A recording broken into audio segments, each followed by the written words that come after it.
ГСП онлайн. Городские новости сейчас. Четверг, 12:00. Ухтинское отделение партии «Единая Россия» совместно с городскими предприятиями организует акцию по сбору гуманитарной помощи жителям Луганской Народной Республики. Это уже не первое подобное мероприятие. Летом этого года такую же акцию проводили в помощь жителям Донецкой Народной Республики.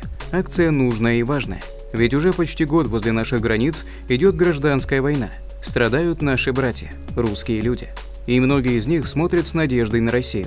Им нужна ваша помощь.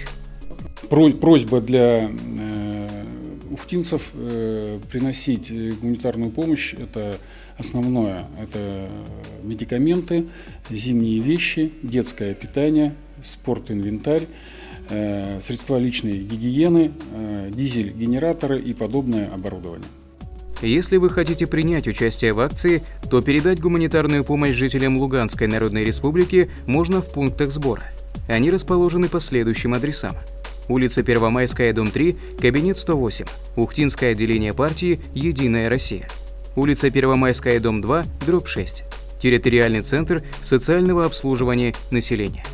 Улица Геологов, дом 14, Центр социальной адаптации лиц без определенного места жительства. Все собранные в акции вещи организаторы планируют отправить в Украину к Новому году. Не оставайтесь равнодушными. Возможно, именно ваша помощь спасет кому-то жизнь и поможет пережить страшные времена гражданской войны.